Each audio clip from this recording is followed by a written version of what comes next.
muitos anos atrás, fiz uma caminhada através de um terreno montanhoso, completamente ignorado por turistas. Na época em que parti em expedição para essas terras altas e estéreis, que chegam a atingir 1.300 metros de altitude, elas consistiam de terrenos descampados com vegetação rasteira. Nada crescia lá além da lavanda selvagem.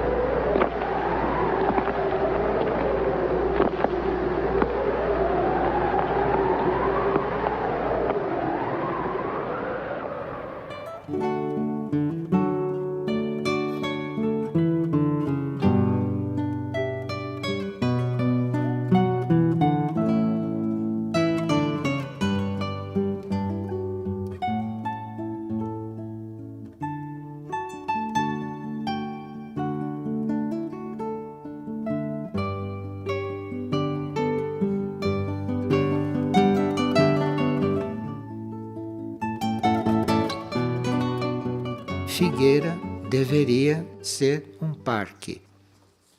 O que é o parque? Nós começamos a falar neste parque depois que as áreas preservadas chegaram a um certo desenvolvimento, e não antes. Agora que todas as áreas preservadas estão com certo porte, estão com certo desenvolvimento, então aqui é a hora de se falar do parque. Porque este parque seria uma oportunidade de nós termos o reino humano, o reino vegetal, o reino animal, o reino mineral e o reino dévico em trabalho de harmonia, em trabalho de colaboração. Esta relação entre nós e os seres vegetais tem a colaboração do reino dévico, porque o reino dévico serve ao reino vegetal como serve ao reino humano. Então o reino dévico é um reino que faz ponte entre nós e os vegetais. E isto, se existe, quando nós despertamos para isso, este parque se ampliará, este parque vai responder. E esse parque respondendo, o clima psíquico, o oxigênio, a harmonia, a beleza, isto tudo começa a surgir com muito mais intensidade. Quando Figueira foi concebida na sua visão espiritual, ali já estavam definidas uma grande área preservada, onde esta área seria totalmente isolada para que os reinos pudessem ali expressar de uma forma livre, sem a interferência humana. Então, a área que foi desde o princípio cercada para que não houvesse nenhuma influência, nenhuma presença humana e os reinos pudessem se expandir livremente. E as árvores também tiveram, desses primórdios, um papel muito importante, desde o princípio da sua fundação. Em agosto de 87, foi ofertada esta primeira fazenda de F1 para o trabalho. E logo na entrada desta área, no alto de uma colina, um grande ipê amarelo resplandecia, irradiava sua aura dourada, resplandecente, nos acenando e como que nos chamando para junto dele. Nós, seres das cidades, pouco estávamos atentos a esses sinais sutis que o reino vegetal já nos passava e precisamos de muito tempo para ganhar uma sensibilidade e reconhecer essa presença, esse chamado, esse diálogo conosco. E ali, logo que ali se confirmou o local da construção da área do pátio, essa relação amorosa já tinha se construído com o ipê, e ali começamos a cuidá-lo, a limpar a área em torno, a gramar em torno, e fomos ali crescendo juntos com ele, na sua proteção, na sua irradiação, debaixo da sua presença.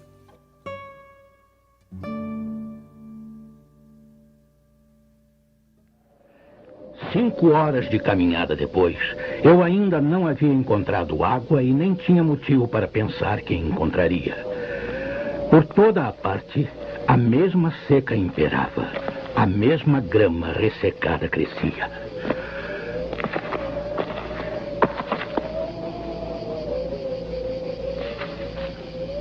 Ao longe, pensei ter avistado uma forma pequena e escura que parecia estar de pé. Achei que fosse um tronco de árvore. Com poucas esperanças, caminhei em direção a ela.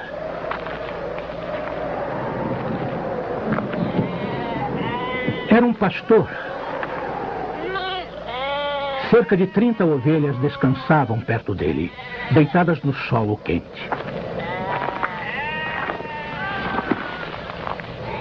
Ele me ofereceu água de sua cabaça e, um pouco depois, levou-me ao seu abrigo de ovelhas numa reentrância do platô.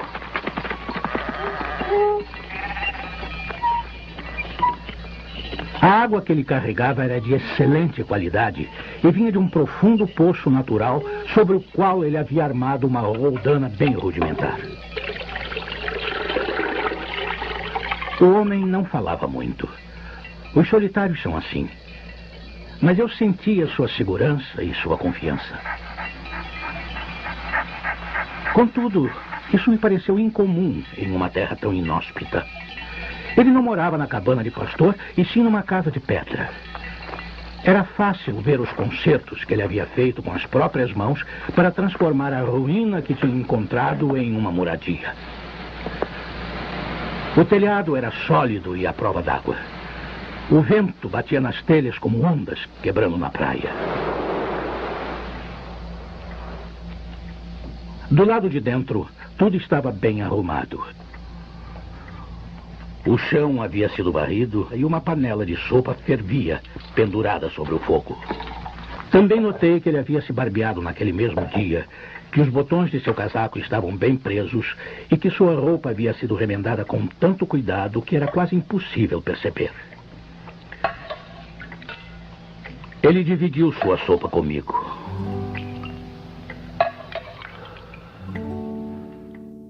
Em 88, nosso irmão maior, nosso instrutor, chegava de Aix, em sua primeira viagem de Aix.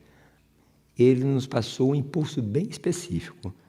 Disse assim: precisamos de um pequeno bosque de eucaliptos. Sua essência é muito importante para certos trabalhos com os corpos sutis humanos no interior das naves. Aquilo, para nós, bastava naquela fase de implantação e de entusiasmo.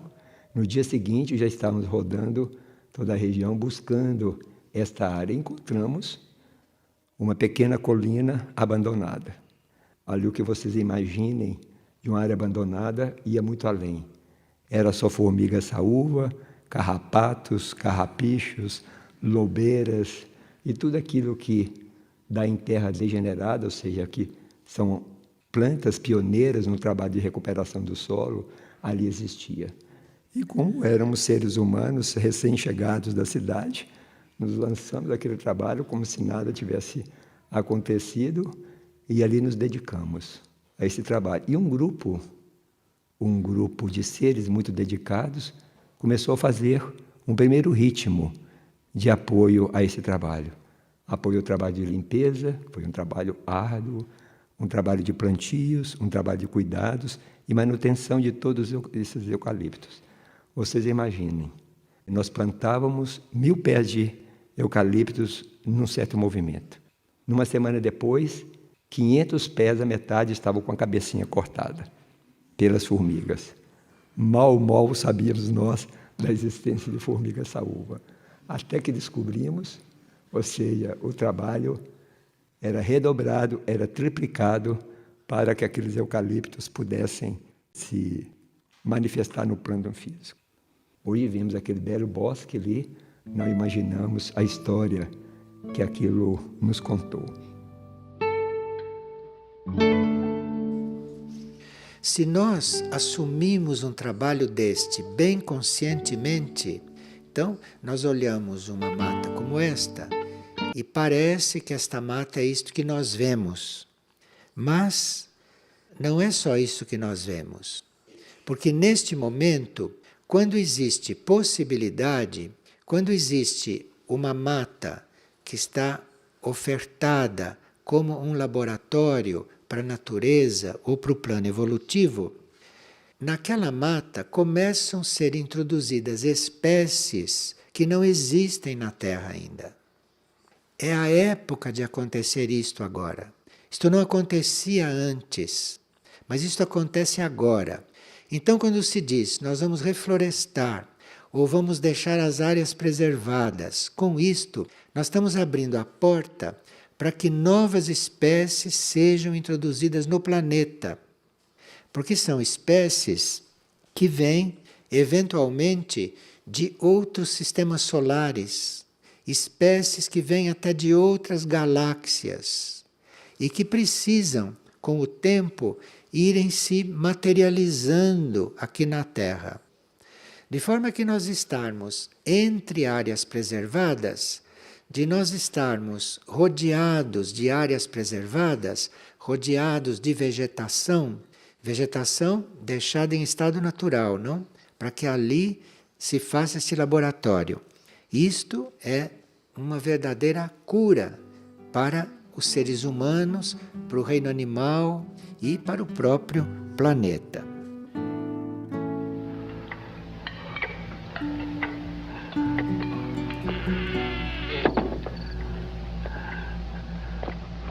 O pastor pegou uma pequena bolsa e dela tirou uma pilha de bolotas de carvalho que derramou sobre a mesa. Ele começou a examiná-las uma após a outra com grande cuidado, separando as boas das ruins. Perguntei se poderia ajudá-lo. Ele respondeu que aquela tarefa era dele. E realmente, quando vi como ele trabalhava meticulosamente, não insisti. E esse foi o fim da nossa conversa. Quando já tinha separado suficientes bolotas boas, ele as dividiu em grupos de 10, examinando-as mais uma vez, descartando aquelas que eram pequenas demais ou que estavam rachadas. Quando tinha 100 bolotas perfeitas, ele parou e nós fomos dormir.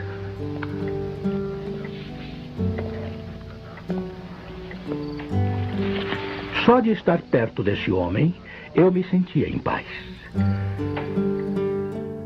Um reino vegetal que evolua nesse sentido, isto vai influir diretamente e positivamente sobre o reino humano. E essas influências não são só localizadas, porque a aura do planeta é uma só, então um trabalho simbólico, como possa ser este, pode circular pelo etérico do planeta e pode circular através das entidades, através dos devas, através da consciência vegetal do planeta. Uma lembrança de um fato passado no início da década de 80. Nesse momento eu me encontrava fora do país, fazia um estágio fora em um grande hospital comunitário, e uma tarde estava na varanda quando eu vi parar na frente do hospital uma picape. E na porta da picape estava escrito em letras bem grandes, bem evidentes, Baumchirurg. Isso em alemão quer dizer cirurgião de árvores. Eu achei aquilo muito curioso e logo desci para ver do que se tratava. E aquela picape pertencia a um jovem biólogo com 2 assistentes que tinha equipado aquela picape com tudo necessário para o cuidado das árvores. Ele fazia cortes em altura, sem precisar de escadas, sem precisar de muitos assistentes. Ele era bem autônomo no seu trabalho. Ele dentro dispunha de tudo, para fazer podas corretivas, podas de formação, cirurgias das árvores, para fazer correções ortopédicas. E aquilo tudo, aquele contato, aquela conversa, tudo ali promoveu um movimento grande lá dentro da alma. E ali em silêncio eu disse para mim mesmo, pois é, se eu não tivesse feito medicina, eu iria ser um cirurgião de árvores.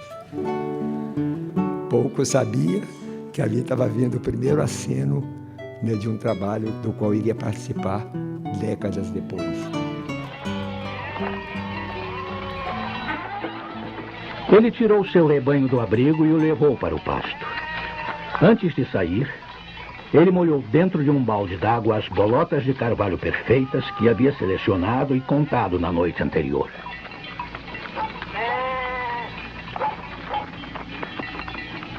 Percebi que seu cajado era, na verdade, uma barra de ferro tão grossa quanto um polegar e com mais ou menos 1,5 metros de comprimento.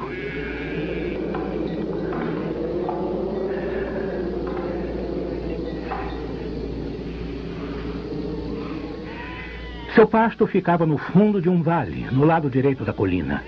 Ele deixou o pequeno rebanho sob a vigilância do cachorro e subiu até onde eu estava. Tive medo de que ele viesse para repreender a minha curiosidade, mas não era esse o caso. Ele veio até mim porque eu estava no meio do seu caminho e me convidou a acompanhá-lo se eu não tivesse nada melhor para fazer. Seu destino era um local 200 metros acima de onde estávamos, no alto do platô. Quando chegamos lá, ele começou a cavucar a terra com a barra de ferro. No buraco que se formava, ele jogava uma bolota e o cobria em seguida. Ele estava plantando carvalhos. Perguntei se aquele terreno pertencia a ele. Ele respondeu que não. E será que sabia a quem pertencia? Não. Ele achava que eram terras públicas, ou que talvez pertencessem a pessoas que não as utilizavam. Ele não estava interessado nos donos da terra. E continuou a plantar suas 100 bolotas com grande cuidado. Num certo momento, pouco mais de uma década atrás, aí surgiu, naquela época, o grupo das podas. Por quê? As árvores cresceram ao longo de todos esses anos, ao longo das estradas, e as estradas precisavam de manutenção. As árvores que cresciam em torno das casas precisavam de manutenção. Os bosques também precisavam de manutenção, porque árvores velhas, galhos secos, galhos caídos, árvores muito próximas das casas, tudo isso precisava da dedicação e de um trabalho sistemático de um grupo dedicado a esse trabalho. Então o grupo das árvores, no princípio, era baseado basicamente nesse trabalho árduo de formação, de poda, de cuidados assim bem básicos para com o reino vegetal, para com as árvores. E vencida então uma primeira etapa mais árdua deste trabalho, aí sim o grupo das árvores, porque aí não era apenas um trabalho de poda das árvores, ali era todo um trabalho de manutenção, de uma certa harmonia, de uma ordem dessas estradas, desses bosques, dessas áreas em torno das casas, e aí toda uma relação de cooperação mútua entre o reino vegetal e o reino humano passou a existir de uma forma muito mais consciente, muito mais presente para esse grupo das árvores. E assim outras árvores foram passando por cirurgias. Jacarandás, copaíbas, paineiras, eucaliptos, a sibipiruna, o jatobá. E assim então, em largas pinceladas, alguns eventos mostram como o reino vegetal, já mesmo com todo o peso daquele karma humano, daquele karma que a humanidade engendrou sobre ele pela sua degeneração psíquica, como esse reino não deixava de ser solícito, serviçal em nos suprir de todas as formas, em todos os momentos, com todas as suas possibilidades, dentro do limite kármico que lhe era permitido.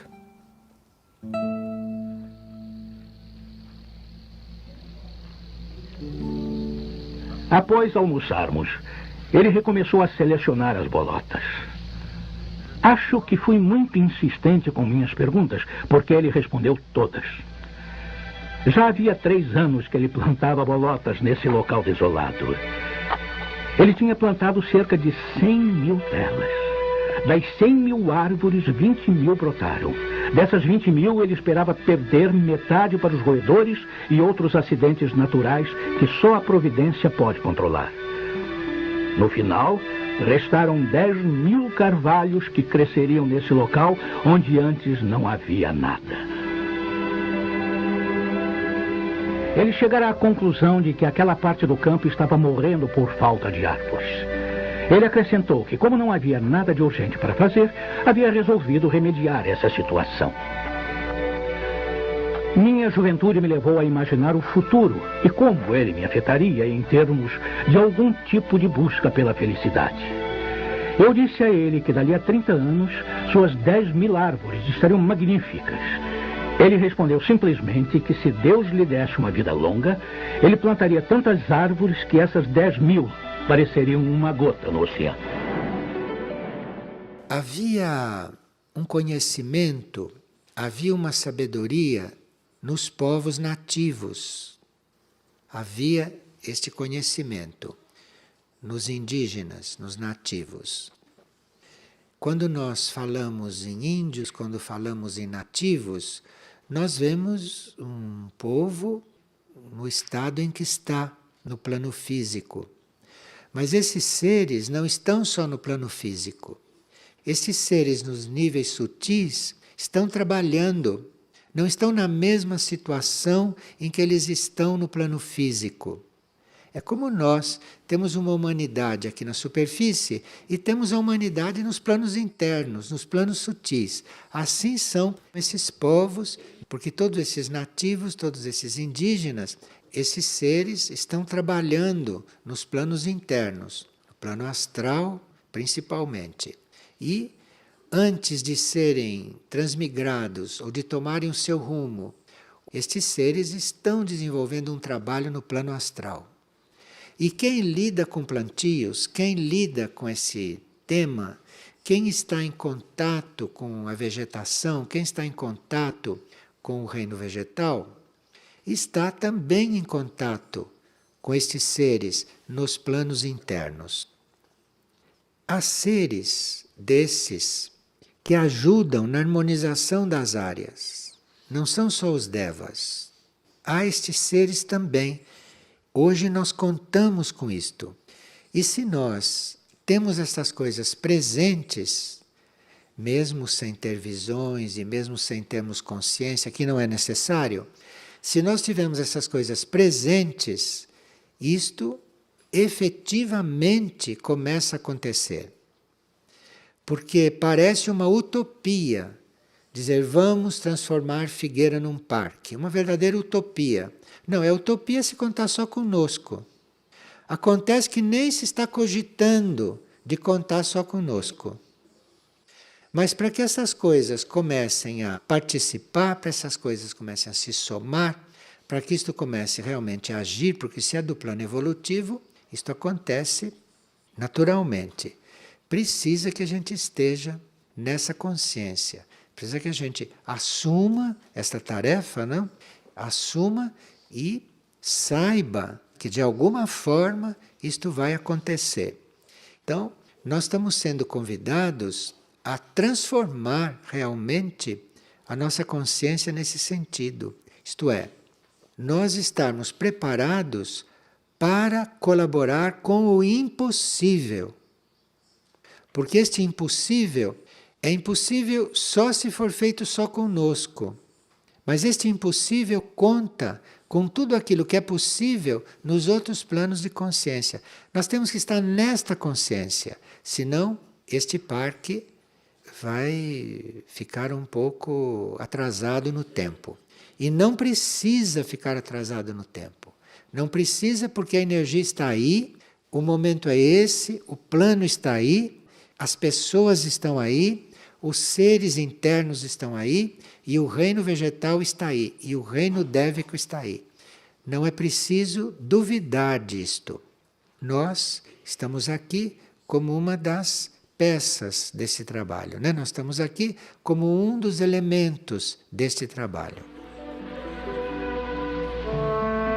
Os carvalhos plantados em 1910 tinham agora 10 anos e eram mais altos do que eu ou o pastor. Que espetáculo impressionante! Literalmente perdi a fala.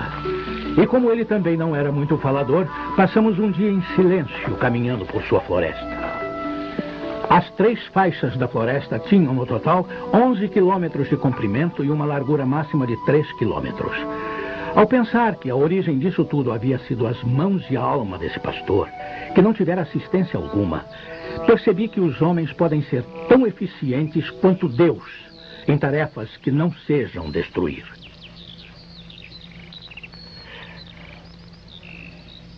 Quando penso naquele homem que, contando apenas com seus recursos físicos e morais, foi capaz de fazer com que essa terra prometida crescesse do deserto, acho que, apesar de tudo, a condição humana é admirável.